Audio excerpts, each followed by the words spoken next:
Hey everyone, welcome back to the Kirkpatrick Podcast. It is your girl, Vanessa, and I've got a very, very special episode for you all today. So I am in Orlando right now for a conference with one of my very dear friends, Ray Resendez, and we decided that it was time to bring Ray onto the podcast. Ray and I had met, we virtually met maybe like in March, but we officially met in person in June. So it's been just about a year. And he's a really interesting story. And we talk a lot about training and leadership and learning and evaluation. And I remember Ray called me one day and said, Vanessa, can you just explain evaluation to me like I'm 5? And I was like, actually, I think you said something different, but I'm not going to say that. And I was like, well, yes, Ray, I can. And then we're going to have that conversation on the podcast. So here we are. So just so you all can get to know Ray a little bit better, Ray is someone that I have found has this very rare blend I don't normally see of obviously combat tested leadership, executive experience, and a very genuine heart. He's a veteran and just an all-around force for good. He started at West Point and then served as an Army officer with 2 deployments to Iraq and carried those hard-earned leadership lessons into a career helping federal agencies and organizations perform under pressure. Today, he's the Senior VP of Government Solutions at ELB Learning, where he leads major workforce and leadership transformation efforts. He also runs a consulting firm with his wife, leads a nonprofit mentoring youth. And on top of all that, he's obviously a husband, a dad of 6 that he's offered to me so that I could have age, which I said no. I would take them, but no.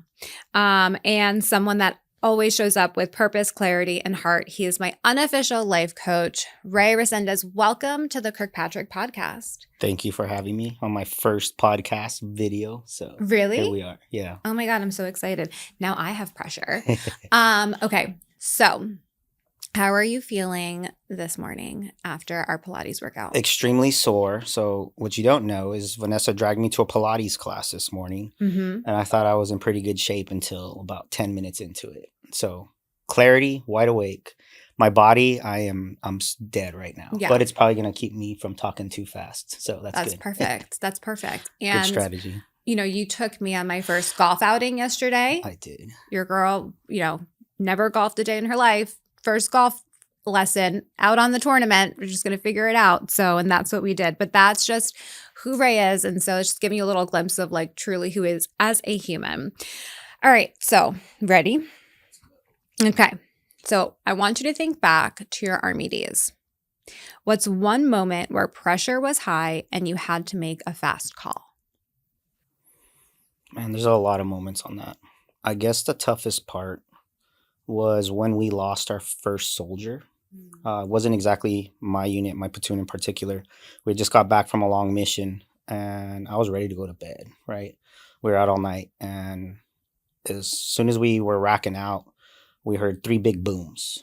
Didn't know what's going on, but that puts you on alert. Everyone started throwing their gear on. Then we saw the Humvees rushing and instantly we noticed that one of our guys had fallen. You see all kinds of stuff, right? But high pressure. But when you're ready to go to bed, you're tired, then you see something tragic happen, and then you see the reactions of everyone else. Making the decisions in that moment in a quick manner was tough for me right off the bat. Yeah. Because, like I said, we're already ready to rack out. And one thing I always learned is fatigue builds cowards, right? But that's when you kind of go back to your training, to your point, and what we talk about with Kirkpatrick. The decisions I had to make instantly kind of had to come naturally. Of getting the guys ready, getting them ready to leave so that we can go figure out what happens because you got to play your part on a situation like that. There's not a lot of time to think, but you got to make sure you're properly prepared. Sending one out there, making sure we're geared up right before we make any bigger mistakes as we're moving. So that's one that sticks out a lot because I just remember being so darn tired.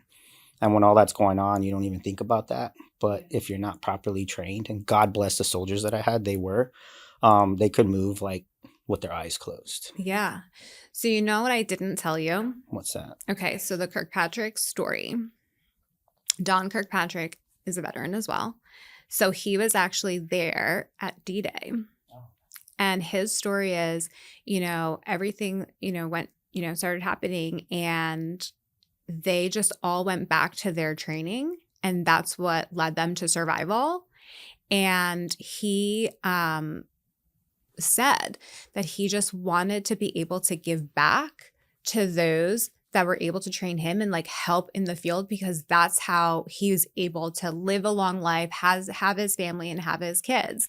And I think, for me, coming from like the commercial world, and, obviously I've never been in the armed services. I will sometimes say, like, we're not always life or death here, right? Like our training, we're trying to increase sales. We're not necessarily saving people's lives, but there is training out there and people that do save people's lives. And so the work that we do so genuinely matters. And in a world in which our industry is at a crossroads dealing with AI, which we talk a lot about, I think we can lose that sense a little bit, of like remembering learning is still important, and we have to make sure that people practice so that when they are faced with these situations, they absolutely know exactly what to do, to your point, with their eyes closed. Yeah, and in this day and age, it's hard, right? Because we have so many resources, AI, all these tools that make decision making easier. Yeah. But what you don't realize is, are you still processing the data that's coming through in order to make those decisions, right? Yeah. So definitely training to the point where you can do it with your eyes closed. And that's one thing that I take from the military. I mean, when I look back, I was bored, like, right? And it's that crawl, walk, run phase that you harp through. But then when you see it in action, like with rehearsals and then seeing them go through, you're like, this is why we're here, right? Like if I had a boring deployment, it's because we trained so well that we didn't, stray from that. So that's 100%. Wait, do you watch Diary of a CEO? Yes. Okay. Did you see the one that he just did about AI? No. Okay, I'm going to send it to you. I was watching it. I was listening to it. I was very safe, you all, as I was driving from Boca to Orlando, to be clear. I was listening. But so they were actually talking about how we're using AI and like ChatGPT or whatever to like help us write papers or this and that, but we're not actually processing information. So there's this issue that we're having with learning where we're not actually learning anything. And if we start to replace learning with AI so much, you run that risk, right? Oh, absolutely. Especially in these sort of situations, we have to be so careful. Oh, yeah. Like where we go. So tell me, did you have like one moment that changed you as a leader? Yes. And I think it was nothing crazy happened, and I'm going to revert back to combat. Mm-hmm. But we went on our first mission, and I was a platoon leader, and we're driving down the road, and it was actually a long road, and we were going out. I forgot what the mission was itself, but we were on a quick reaction force, and we had to go check what they thought was a possible IED and take EOD out. Well, as we're driving, remind you, this is my first mission. We hang a left at a busy corner, and it's like all the people have stopped traffic to where our Humvees could barely move. I had never really trained in that too much because I came from West Point to my officer basic training, and every situation that they put me in, they're like, don't worry, you're going to have time, right? I wasn't supposed to get a platoon right away. That was the story of my life. And when they would tell me that, I mean, horrible leadership, I'll be like, okay, good. I don't have enough time, or I'll have plenty of time, right? Yeah. No, it would change from one day to the next. Nope, you're in charge today. Anyways, I completely remember taking that turn, and I didn't know what to do. Like I mentally froze. But what was great about it, and I'm completely humble in saying, is my guys always knew what to do, right? And as they were maneuvering and I didn't say a thing, I was like, I need to get better. Yeah. Not just for me, but for these guys, because that is embarrassing if you kind of look back and be like, hey, I didn't have to give any orders. And that's the blessing of having soldiers and great NCOs. But I'm glad that happened literally day one in combat. Nothing crazy happening, but the stress that hit me was because mentally I wasn't prepared or trained right? And that was on me. That wasn't anyone else, What brought you to the Army? Fate. Yeah. I was actually not going to go. Senior year, my girlfriend at the time wanted to go to college day. I took her to college day and I saw an Army booth. I knew what the Air Force Academy was. I didn't know much about West Point. And when I showed up, there was a man, Captain Rook, there. He was a soccer guy and he was recruiting for West Point. And I was like, oh, let me fill this out. And it literally just took off from there. That was my senior year, which is usually late for apply for people. I got into the prep school. And then once I got in, honestly, it was very difficult, but I fell in love with it because I was always a straight A student in high school growing up and all that piece. Oh, I yeah. didn't mean to sound so shocked. But I was always in a shell. I didn't talk the way I talk now, anything. And when I started meeting and being around people that were like top of the top in the class, like for some reason, I just found my spot. I always felt like I didn't belong, but then a year passes and you're like, holy crap, I'm keeping up with these guys, right? And gals. And we just constantly pushed each other. So my dad was a firefighter. My grandpa was like National Guard, but I didn't have a lot of military in my family. But just getting that feeling, I just took off with it. Like I finally belonged, I felt. Where did you think you were going to go? I was probably either just going to enlist, right? Or be a firefighter because that's what my dad did. And college plans, like I knew I was good enough to get into any Texas college because my grades were good, right? I was probably going to stay at UTEP because at the time my parents had already split. So I was working construction and pizza delivery, helping my mom out with bills and stuff. Oh, wow. Yeah. So that was everything before I left. And I was like, well, even after I got accepted, I was like, no, I don't think I'm going to go. I want to be back for my mom.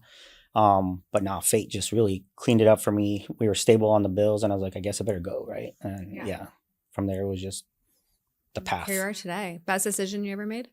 I mean, obviously, other than Dora, your wife. Yeah, I know. My beautiful wife. Yeah. And then honestly, second best decision, I guess, that goes through after we started having kids is getting out when I did. Because I got out after 10 and a half years, started a food truck business and all the craziness associated with entrepreneurship. But I knew how much I wanted to be a dad and a leader in the household at that time. That was a story I was telling you before. Because I had just finished my second command. I was fast tracking. I was going to make major. But being away from the kids just wasn't. And I knew at that point I was going to be an ineffective leader in the military because when I did go out to the field problems, I was wondering what my kids were doing. I was wondering if my wife was okay. And at that point, it's like, hey, it's time to change it up. Do they teach you that you need, like, if you're distracted by home, or is that like something that you learned from someone else, like another commander or another leader that was like, you know what, if you're distracted, you got to go? Yeah, I don't think that's taught. I think, especially our time in the military, we didn't talk about it a lot either. It's like, suck it up, But I did see leaders that were more involved with their wife and kids than they were with the mission. And there's nothing wrong with, I don't judge them off of it, but I knew that their head wasn't in the game. Because when you have to stay there and you got to be the first one there and you got to be there late with the rest of the group, like you can't be that leader that's absent, right? And Mistakes happen that way. Yeah, absolutely. And when you're not there, you don't understand what your team is doing. Like, yes, decentralized command, allow your NCOs and your subordinates to run and go with your intent. But how are you checking and verifying if you're sneaking away while you're trying to be with the kids, and the wife? And you have to have a strong, God bless my wife, right? Yeah.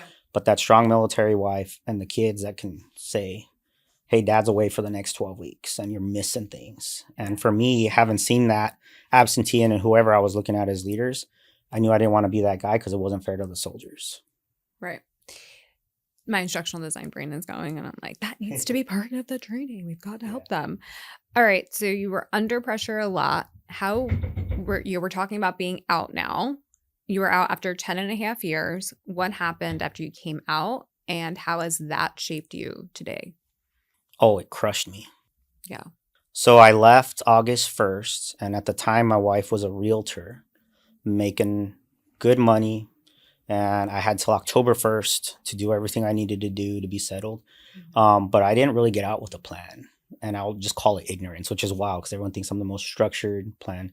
But August 15th, she got in a bad wreck. And at that point, she wasn't selling houses. So I really had to reinvent myself because two things were going on. One, I thought, hey, I'm combat leader. Everyone's going to buy my brisket, go to support my business. And that didn't mean anything to the outside world. And I had to reinvent myself and think about anything that I did before is not applicable to the business world unless I transition my way of thinking like people owe me stuff. No one owed me a thing. By October, it was tough because that's when, the military pay stopped, my terminal leave stopped, healthcare stopped. And I made a good brisket, but it was not a good business model. To the point where down near bankruptcy had to shift on how I got better, how I got the business better. But what was cool about that is I kind of had to be broken down at that point in my life in order to see who I wanted to be in that, right? Yeah. But yeah, that was getting out at that time is the best thing I ever did. But at the same time, it's probably the hardest thing to include my combat tours. What does pressure look like for you now? Pressure is every decision that I'm trusted to make for, my current organization, ELB, my wife, my kids. It impacts lives differently, right? In the military, you say, hey, it could cost lives. That's something you can physically see from one day to the next, unfortunately, right? Yeah. But bad decisions in business are slow killers. Yeah. And it's hard for people to be transparent in that because we don't like to call each other out, right? And sometimes you have to look in the mirror and call yourself out and be like, hey, everyone thinks it's good, but I know it's going like this right now. Now, do I hide that in my business, in my piece, or do I bring that out and get some good candid feedback from my peers, other businesses, whatever? Because you can literally tank an organization by hiding bad decisions or being embarrassed about the mistakes you made. And it's, yeah. Well, just speaking into my soul a little bit there. Thanks, Ray. What do you lean on now to help you make decisions? Like you leaned on training to help you make decisions. What is it now? Well, I always got to this is my fiddlestick, right? So one, it's always my faith. And that guides me to make sure that I always put people first. Yeah. And in order to put people first is, even though you said, before it was training, what is it now? It's that analogy of like when the gas or the air mask comes down in the plane, to take care of yourself first is, are you constantly learning? I got to ask myself, am I challenging myself today? Did you do a Pilates class at 5 a.m. even though you're traveling, right? It was 6. Okay, well, I still woke up at 5. At making yourself better so that whoever you're working with, working for, and those people under you are seeing that, because leadership comes down to action now at this point, right? Training, extremely important. But the leaders that I see failing are the ones that I write in my little green leaders book of what not to do or what to do, is they're just literally making decisions instead of waiting for the right moment. Wait, what is this green leaders book? Also, in the Army, you can just carry your leader's book. There's a little green book all the time that you should always be taking notes when you're going to a briefing, whatever the case may be. Yeah, it's pretty common. I don't see them as much anymore because everyone uses the tablets or the... Yeah. I might have told you this. I don't remember. So I went to a conference in April at Ohio State, and there was actually the person that recommended me to speak at it had a presentation, and he was Marines, if I remember correctly. And in his presentation, he actually had his book, his training book, and he's like, this is what I would always go back to and literally carry it around. And I think to the work that you and I do, with our respective companies, and we put so much into the e-learning, the actual training, right? Which is important to have. But at the end of the day, do you know what people go back to is these books, right? Where they're writing down their notes or writing down these observations, or they just in the moment, sometimes it might not be second nature. So they have to refer back to something. And for this person, it was this book, and it was so cool. He's been out for years and years and years, and he still has it, right? Because it to your point, it grounds him. So I love to see that, because in KP world, we call that we used to call it a required driver. Now we're calling it a performance support tool, right? And it's something that's going to help you when you're out in the field or in the work, because we know it's easy. Things happen, right? Your adrenaline's going, someone else may not be as trained up, right? Or whatever it might be. And you may be in a situation where you forget and you blank out. And that's where you can go back to and like reground yourself, you know? And it makes plenty of sense because I always go back to the food truck because that was the toughest business I ever started, but I love it, right? Is when all else was failing and I didn't know what to do. It came down to two things: service, and go back to what you remember is right. Yeah. And to your point on that book was I learned doctrine, I learned shoot, move, and communicate. But when you reinvent yourself, you can still take those principles that were just ingrained in us from West Point on, apply it to business, your family, whatever you need to do. And it comes down to executing, planning, training, rehearsing. And it was crazy because I went so long without thinking that I needed to go back to that. And once I did, issues with PTSD, nerves, all the rest of it, that goes away. Because there is a comfort level in everything that we've learned throughout our lives and our experiences that you can apply anywhere. Just make it applicable to you. Relevancy. Yeah. That's the one thing that I think that we miss sometimes when we're thinking about training is like, how relevant is it to the person that's in front of them? And then do you share with them, how can you adjust or make it like a little bit relevant to you? Because sometimes we are put in these situations that you have to train everybody. Absolutely. Right? And so like, how can you customize and make it personal, but still have that kind of scalability? For sure. And that goes into the art and science of leadership, period. We hear about it, but what does it mean? Know your people. If you're really good at these things, right? You ask your battle buddy, put this together, but this is what you're responsible for. And then you find the person that's detailed, data driven, all the way down the line. But yeah, make it relevant to everyone because it's not one size fits all. No. Period. What I am doing to be what other people consider success is not going to work for everyone else, right? I'm a scatterbrain sometimes, but it's my scatterbrain. The right leaders will utilize me properly to be like, hey, we bring Ray in at the pressure situations because they're going to make the right decisions. But don't ask me to explain how I got there, right? Don't get into Ray said, I've tried, Gil. Yeah. But that actually, it's kind of to the conversation that you and I were having on the car ride here this morning is like, you need to have your compliments, right? And we have to know where our strengths are and where our weaknesses may lie. And so we can find that counterpart to pick up. So we did this assessment at KP for the team. So they were all in Boca. Was it 2 weeks ago? And it's called the Colby assessment. And it kind of gives you just like a little bit more of insight into like where you like are naturally inclined, right? And like when you work, like what's like your natural go-to. Like no one's surprised here. I am 100% in this framework, like a quick start. Like I've come up with all of these ideas and I'm very big picture. And then when it gets to like actually like I'm really good 80%, but when it's like the last 20% of detail, I'm out. I'm tapped out. Like my book right now is waiting for me to do its like final review. And I'm like, oh my God, I can't look at this thing anymore. I mean, it's great. Pre-ordered on Amazon or Barnes and Noble, y'all. But it is, it's like that 20%. And so I had the whole team do it.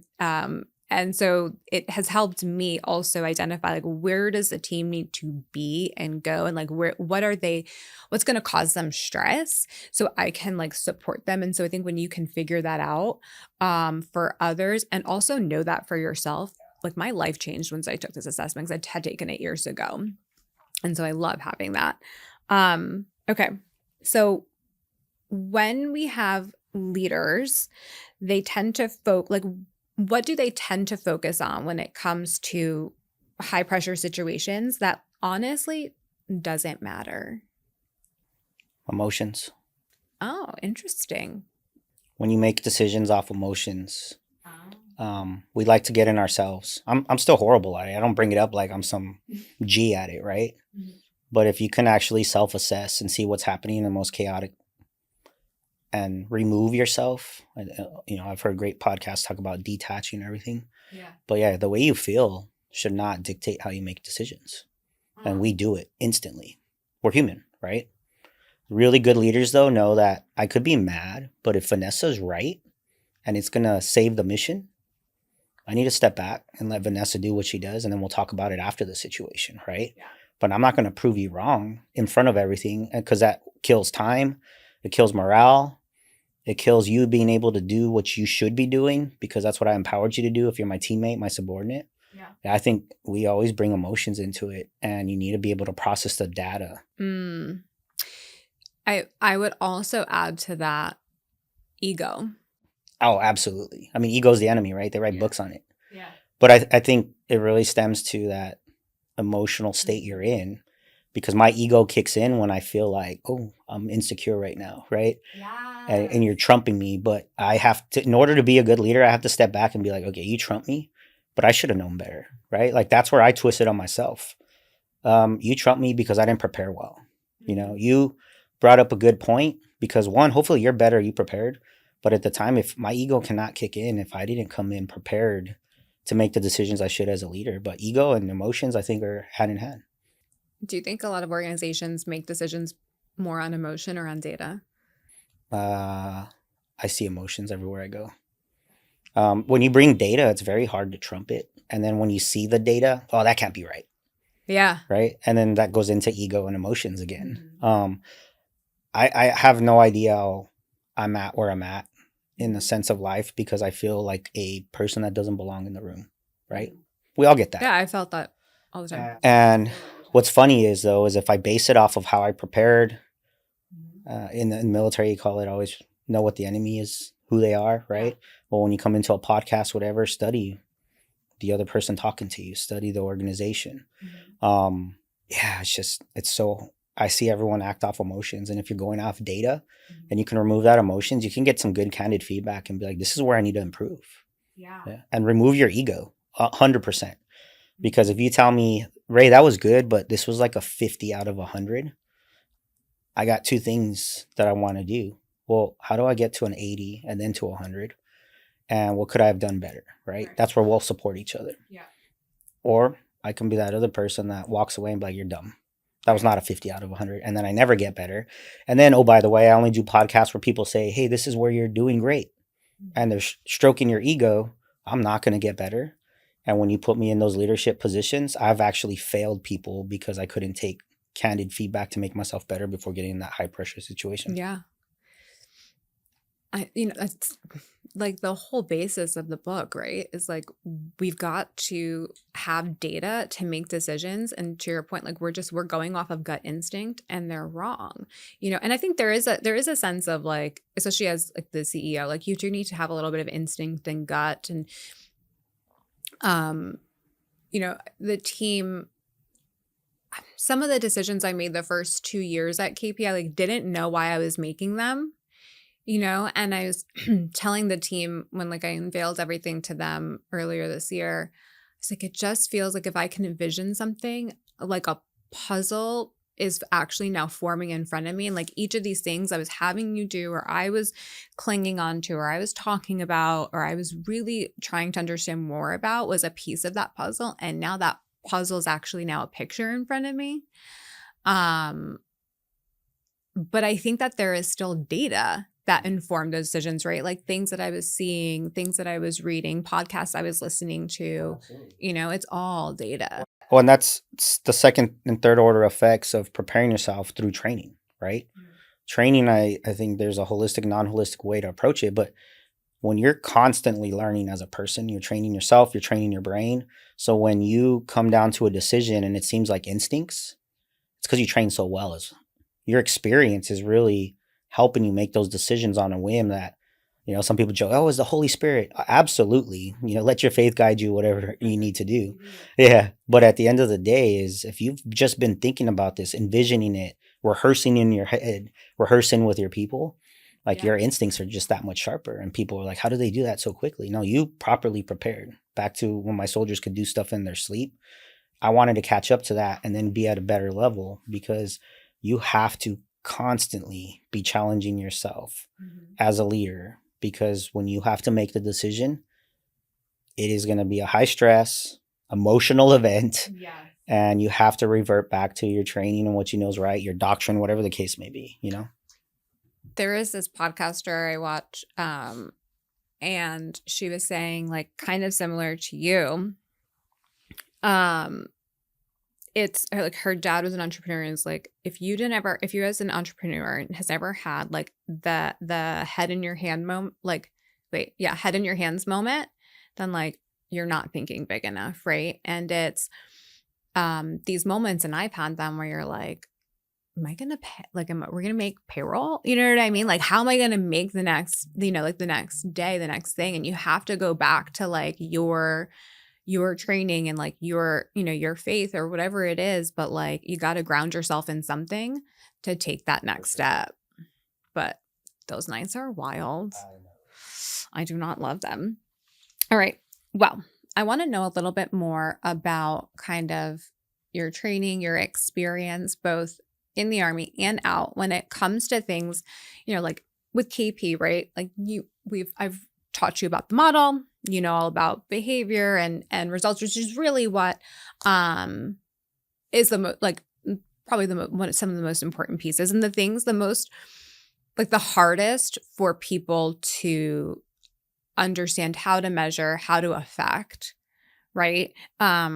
Which is interesting because sometimes I think some of it is it's not easy, but we almost overcomplicate learning and training and behavior and results, where we kind of forget how did we learn to walk, right? Like you first learn to crawl, or you first have to sit on your bum, then you first learn to crawl, and then you just keep practicing or keep trying, right? I'm not a big bike rider. I do know how to ride a bike. You will never really catch me on one anymore. Bad knees. Something we share in common. But how did you learn to ride a bike, right? You just kept practicing and like you just kept trying and trying. And I think when it comes to learning, we try to do these like one-off trainings and say, okay, you should be able to perform that behavior immediately and like over and over and over again. But like, that's not how any behavior is created. That's not how we do or learn anything. So as a leader, if you were to have a dashboard of like behavior and like organizational results or like results, what would you want to see to have helped you improve as a leader and for your team, whether that's in the Army or like now or, whatever? Yeah, I mean, for both, I think it's just taking that step back and being able to see the behavior, step one, right? Level 3, right? Yeah. Is you get so caught up in the moments of how busy you are every day, Yeah. you don't really see how everyone's acting, right? So on that dashboard is, basic performance measures key, but not so that you can pinpoint and harp at them. But once you see the behavior, especially of like your hard hitters, right? I was given this lesson to some of my kids, and if you have a high performer that's always there on time, doing all your piece, and a lot of stuff's going on, right? And you're like, great. And then next week, I show up on Monday, they showed up 10 minutes late. And then on Tuesday, they're 15, 20 minutes late. Am I, one, paying attention to when that's going on? And then two, as a leader, I don't go, hey, why are you late? And go do all this stuff if you're my hard hitter, or anybody. Hey, I noticed you've been late. I noticed things have been dipping a little bit. We're watching your performance. Is everything all right at home? You need to be able to measure that, right? When I see the performance going through, because once you figure that out, then you can, no kidding, accomplish the mission. But that mission don't mean a thing if stuff's going on at home. Oof. You just are not even knowing it, are influencing the technology that we're building. Because that's the thing I was just thinking of. So, okay, I'm going to say this so I remember to do it. But, part of like this level 3-4 tool that we're building, right, to be able to provide these dashboards but like not just provide these dashboards. Like one of the things when we've done our pilots with DoD is the fact that we gave recommendations, like what's working, what's not, here's what you should amplify, right? And I think it's very easy to be very like matter of fact about your recommendations, but something especially that I think that we're going to have to train our models and train the technology to do is go a little bit deeper. Like when you're going to have a conversation with this person, here's some other things that you're going to want to like tap into or have the conversation about. And then how do you have that conversation? Because that's hard to do. Like no one really teaches you to do that. In my experience, I've seen it modeled. And I wanted to take that and offer that experience to others. Is that the same for you? For sure. I mean, I think the military trained me well on how to do evaluations with your Mm. subordinates. I mean, you do support forms, you do all that. I mean, sometimes it seems redundant and it just seemed like, oh, check the block type stuff initially. But the good leaders, it wasn't a check the block. Like they would sit you down, put their computer screen down, no phones, no nothing. And you would turn in your self assessment. They're like, hey, I think you're spot on this, but here's also what I'm seeing. I didn't have a lot of leaders in the military do that for me, but the ones that did, I can guarantee you knew when something was wrong. Like I remember one night in particular, I saw a really good leader. Colonel V retired now too. And it was funny because I was not good for a while. There was like a 3-day period. We're getting ready for our second deployment and I just couldn't sleep. I think one night I slept in the parking lot just because I didn't want to be in my apartment, right? And I remember specifically that day I'm at work and I just think I'm doing my thing. And around 6 p.m., I get a phone call and you can hear he's probably at his kid's like baseball game or something. He's like, hey, brother, are you good? And I just like started bawling. No, I'm not good. How did you know to ask that? Right. But he understood the behavior of me and all his captains, everyone he had in that staff. Right. And he knew. So he didn't have a dashboard for that. Right. But because we had those counselings, those one-on-ones, all that piece that was important for performance, he could pinpoint it. And I've always tried to bring stuff like that into everywhere I go. You know, the nonprofit, any organization is, we don't measure it right. We don't. And we think it's just all, yes, it's performance. That's huge. Get to the bottom line, increase numbers. But you can't increase numbers if things aren't right and you don't know what's going on. Right. That's why people say level 4 is so hard to measure. And I'm like, it's actually the easiest. And if you're only focusing on level 4 and you're not actually focusing on level 3, then level 4 is never going to happen. Yeah. You knowing me 100%, I'm all about level 3 because it's about what are you doing, right? And then, you know, me as a doer want to look to people like you and be like, okay, at level 4, how does it look? What's success? How, you know, am I doing good? Because I can't go off my feelings. It feels like everyone's doing good, right? But look at the numbers, right? Are we improving? Yeah. Where are you hoping to improve in 2026? I've got like a long list of where I want to improve, right? I think one is being able to do stuff like this more, but interacting with leaders like yourself and other businesses. And as we build clients, you know, for ELB, the one thing is I want to do better is listening. I think companies like to come out and say, use this product, use these services, use our consulting services, but we don't get to the so what. And what I really want to do well on 2026 is understand the clients and the individuals around me better as like this unofficial R&D, so that now our leadership transformation, our products and everything are actually tailored in a manner that could be a little bit more personable for the organizations you support. Because as a salesperson, you can just get into it and you're like, great, I met my quota. Oh, I didn't meet my quota. But when you get into real impact with people, the universe just rewards you. Right? Because you brought value in a manner that doesn't just hit the bottom line. And if you can measure that and help other people in that manner, like I really want to focus on that in 2026 because it goes into my personal mantra of service first. But I need to listen better. Yeah. You know, I think we all can take a lesson from what you're saying. We've become very transactional, I've noticed, and almost like, you know, you spoke a lot about belonging and community. Like that's what you all had. You had community. Good leaders, maybe not so good leaders, but it was all community. And I especially saw this shift during COVID where we kind of, you know, we all went into our homes as we should, right? We were dealing with something that, you know, no one has dealt with before. But we became so separate and so remote that we lost some of that community. And that's what people are craving. And that's actually what helps drive decisions, right? And that helps drive organizations.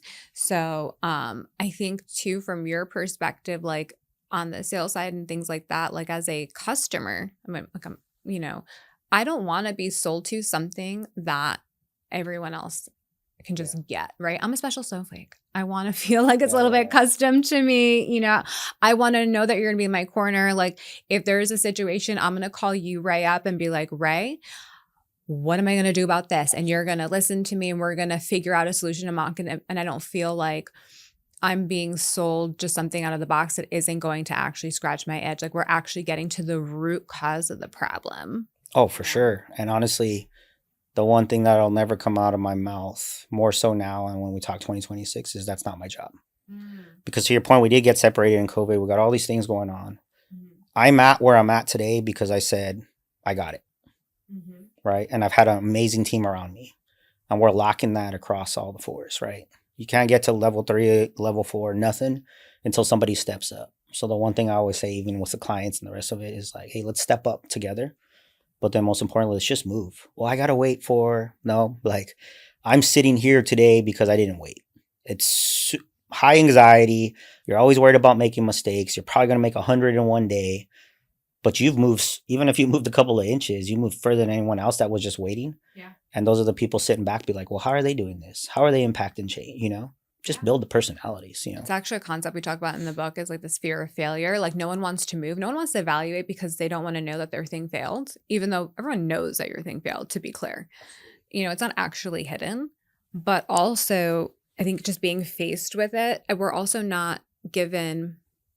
We don't give always psychological safety for others to fail. So they get like that fear. Oh, absolutely. Yeah. And you got to allow that environment to be there. Yeah. Hey, we jacked this up, but here's what we can do better. Yeah. I'm still glad you did X, Y, and Z. Yeah. Next time this happens, let's not do ABC. And let's see how it works. And then you fail on that one and you just go down the line. But you got to provide that. That's leadership. Leadership has to provide that environment. And many organizations I've been in, you know, it's more so, oh, so-and-so messed it up. It's like we're trying to call each other out. Yeah. And we need to get away from that. Be like, hey, you messed that up. That's what I love the military. We will talk trash all day long. But the one thing you will do is be there for each other. Yes. Right? So let's dish it out, but let's keep taking steps together to execute. Yeah. So you haven't seen this episode yet at time of filming, but it'll be out by the time this comes out. So one of the things, so I get the mic turned on me by Amy when the team was in Boca, and she's asking about my leadership style. And I was like, you know, the thing about KP, like I want it to be like a family. And I believe so wholeheartedly, like we're both Spanish, like we get like family is everything. We talk about it all the time. I was like, and I want to give that experience to others, you know? And, but you know, family isn't perfect. Doesn't mean we always get along. Like I think that there's this, this thing like that happened with organizations where they say like, it's kind of like not okay cool to say it. It's like, oh, you know, your company shouldn't be your family, right?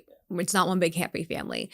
But I think they took it the wrong way. Like family, to your point, like with the Army, like, yo, we get on each other. Like my family will call each other out and be like, that was not cool. Or like, you do not do that.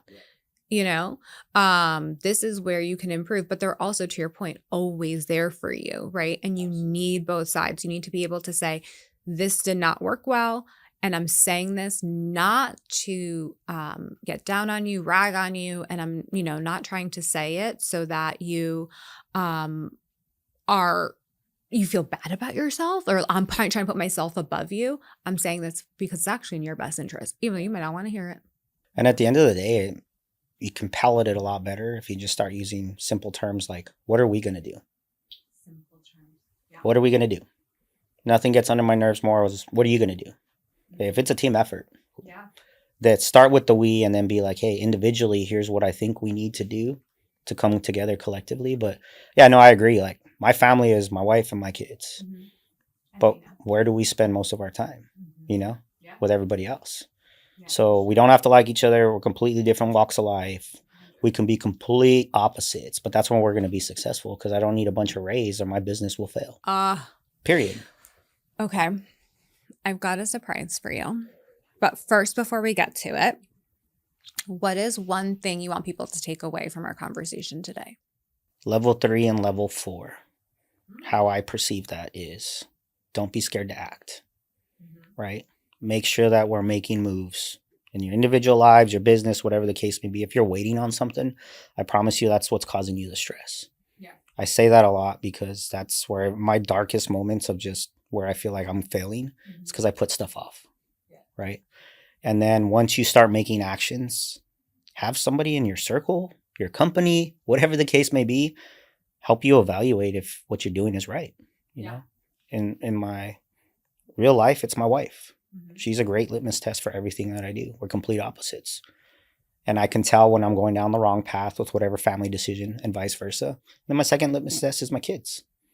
Or, hey, how do they react when I'm giving them advice or when we're doing certain things, you know? But yeah, just one move. A lot of us are just not moving and we're scared to make mistakes. And then two, just sit back and let yourself take a look in the mirror to see if you're actually providing success, you know? Okay. Well, thank you. Thank you for that. All right. So you're my first guest that is going to be doing this. We are going to start with a rapid fire round. So you've got like 3 seconds. Do not think. I want your natural answers to these questions. Okay. This is a good one. What's the most overrated training trend right now? Overrated training trend. I've already blew the 3 seconds. I feel like so many things are right. That's the problem. So what's the first thing that came to your mind? The first thing that came to my mind, I don't know. I just jumbled a million things. I can't tell you. I want to know your. AI is a little overrated. Oh crap! It's not going to solve everything. Absolutely. Yeah. It's going to have its place, but it's not going to. Well, the one thing I get mad at, but is more on the assessment piece, is the like 360 self-assessments. Like they pound it into your head so much. Yeah. And then you use it for things, but we just fluff it up. Yes, because everyone's scared to give feedback. Yeah. Okay, I'll be better on this next one. Level 1, 2, 3, or 4. Which one do leaders fear the most? 4. Probably should fear 3 the most, though. Yeah. Okay. With leadership, command presence or quiet confidence? Quiet confidence. One behavior every leader should practice daily. Listen. I was going to say shut. Okay, this is kind of a hard one. I don't actually know my answer to this. Trust or accountability, which one gets overlooked more? Accountability. Coffee order. I like Americano. Extra shot of espresso, sugar-free vanilla, and Splenda. Yeah. Splenda, you took it a little over the top for me, but the sugar-free vanilla, I'm into. Okay, what is your walkout song? Oh, man, there's this DMX song that I love. That's kind of like spiritual. Just DMX just gets me hype. So when you walk off, it's like this dude's confident. Yeah. Wait, is DMX from Jersey? He might be. He's an East Coaster. I think he might be. What is? Oh, I might get my Jerseyness revoked for me for not knowing that. Yeah, I think it's called Lord Give Me a Sign. Lord Give Me a Sign. All right, everyone, check that one out. Who plays you in the movie of your life? That Pena guy, the Hispanic that comes out on like every movie. He's on Chips. He's super funny. Oh, yes. I'm seeing his face. Who do you think plays me in the movie? Oh, I don't know either. Oh, no, I do know. Meadow Soprano. Oh, yeah. Yeah. Also Cuban, so probably that's why. What job would you pick if money didn't matter? Smoke barbecue. When are you going to make me barbecue? Everyone says that. I need to get better at doing that because most of my business deals start off with, Ray Ray's barbecue. That's how everyone knew me. And there's so much value in smoking good barbecue. But I was on a food truck, and even though money was tight and everything was going on, I just felt so me. I was a counselor. I was a listener. I was every man in the world's coming up to you and saying like, hey man, how did you get it past the stall temperature? Like I was an expert without being the barbecue guru. Like it was amazing. I'll talk barbecue all day long. And it was, yeah. If you could invite anybody to dinner, who would it be? I like Obama. You know why? Because... Wait, Barack or Michelle? Very important. Barack. Very important. I love both their books. Yeah. And this is so not left or right. Yeah. I love seeing the way that he spoke after being attacked for decisions, bad decisions, good decisions, whatever. But after reading his book, it was pretty cool to just see the concept of it. I mean, disappear to go write your book in Hawaii for 3 months, stuff like that. Yeah. But his relationship with his wife and his daughters too, I think. Yeah. I would just love to pick his brain. Mm-hmm. No microphones, no nothing, like, yeah.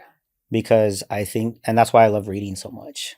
Because I think as leaders, we feel alone a lot, right? I mean, it's meant to be separate. Yeah. But when you're reading books on other leaders and you can hear from the Grants, the Obama, the rest of it, you're like, hey, I'm not crazy. This is awesome. Your favorite thing about me? I'm just kidding. Is that actually a question? It's like small. I was like, you will say and ask anything. How about that? Yeah, I actually. No filter. Like especially when the microphones are off. Yeah, I ask a lot of, because that's like, that's when you get to know someone really, really well. And I know just as much as I feel alone, you probably feel alone. Oh, absolutely. Yeah. And I love to learn about people. Well, friends, thank you so much, Ray, for being here. Thank you all so much for this podcast. My plan is to be on the road this year and to be doing more of these. So I hope that you all enjoyed it. I'm just so glad that you and I had this time. That was fun. Yeah. All right, y'all. Let us know what your takeaways were from this episode. Make sure you connect with Ray on LinkedIn. I will make sure that his LinkedIn link, yes, is in the show notes for today's episode. And yeah, you're going to definitely get a lot of good stuff from him. And we will catch you all on the next episode. Bye.